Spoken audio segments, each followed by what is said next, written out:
আমার মতো এইভাবে কম উপকরণ দিয়ে বানিয়ে ফেলুন ঝরঝরে সুজির পোলাও। बहुत ही টেস্টি আর সুস্বাদু। বন্ধুরা, আমার ঠান্ডা লেগেছে, এই জন্য গলাটা বসে গেছে। প্রথমে একটা কড়াই নিয়ে কিছুটা বাদাম দিয়ে ভালো করে নাড়াচাড়া করে নেব।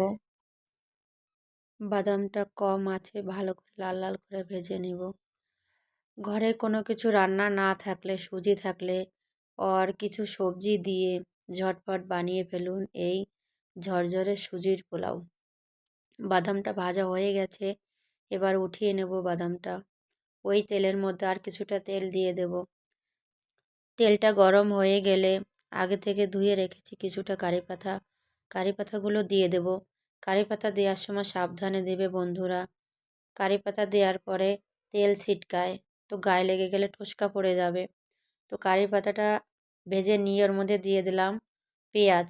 একটা মিডিয়াম সাইজের পেঁয়াজ কেটে রেখেছি, ওটা আমি দিয়ে দিলাম।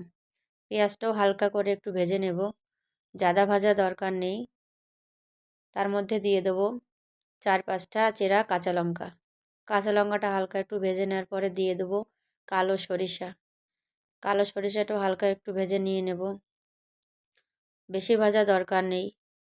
পোলাওতে সবজি যত কম খেতে ততই স্বাদ লাগবে, আর সবজির যে ভিটামিন গুণটা ওটাও শরীরের মধ্যে ঢুকে যাবে। ডাক্তাররা বলেছে রান্নার সময় সবজি যত কম পাকাবে ভিটামিন গুণটা ততই তোমার শরীরের মধ্যে প্রবেশ করবে। তো এখানে আমি সবজি দিয়েছি গাজর, আলু আর মটরশুঁটি। সবজিগুলো ভালো করে কেটে ধুয়ে নিয়েছি, জল ঝরিয়ে তারপরে সবজিগুলো দিয়ে দিয়েছি। তোমাদের কাছে ক্যাপসিকাম, ফুলকপি থাকলে তাও দিতে পারো। সবজিটা দেওয়ার পরে কিছুটা হলুদ আর লবণ দিয়ে ভালো করে ঢেকে রেখে দেবো 5 মিনিটের জন্য। তারপরে ঢাকনা খুলে আবারও নাড়াচাড়া করে নেব। আমার রান্নাটা তোমাদের কাছে ভালো লাগলে অবশ্যই লাইক, কমেন্ট, শেয়ার করবে। তারপরে দিয়ে দিলাম এখানে একটা মিডিয়াম সাইজের টমেটোটা কেটে রেখেছিলাম, এটাও দিয়ে ভালো করে নাড়াচাড়া করে নেব।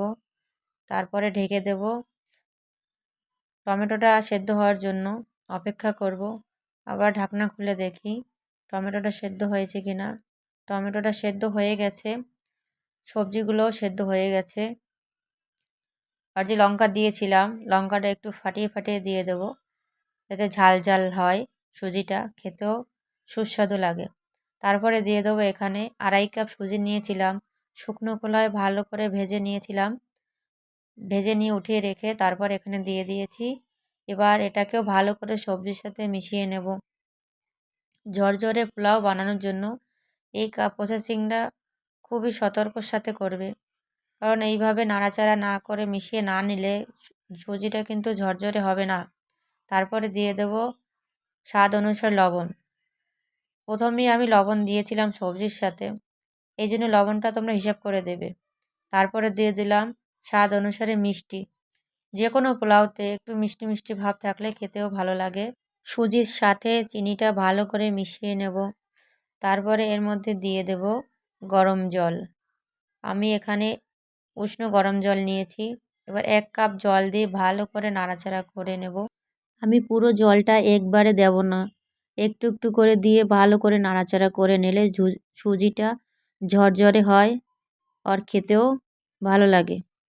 তো 1 কাপ জল দিয়ে ভালো করে নাড়াচাড়া করে তারপরে দিয়ে দেবো আমি 2.5 কাপ জল। এবার এই জলটা দিয়েও ভালো করে নাড়াচাড়া করে নেব। একবারে জল দিয়ে দিলে সুজিটা ঝরঝরে হবে না, পায়েসের মতো হয়ে যাবে নরম নরম। তো এইভাবে নাড়াচাড়া করে নেওয়ার পরে এর মধ্যে দিয়ে দেবো ভেজে রাখা বাদামটা। বাদামটা পরে দিয়েছি।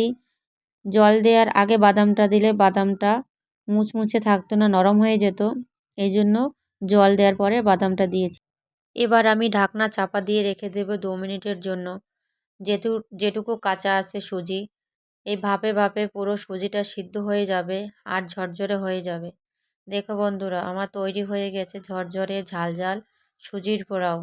রান্নাটা তোমাদের কেমন হয়েছে কমেন্টে অবশ্যই জানাবে, আর বাড়ি একবার অবশ্যই রান্না করে দেখবে। তোমরা চাইলে উপর থেকে ধনিয়া পাতা কুচিও দিতে পারো। আবার দেখা হবে নতুন ভিডিওর সাথে, তব তক ভালো থেকো বন্ধুরা।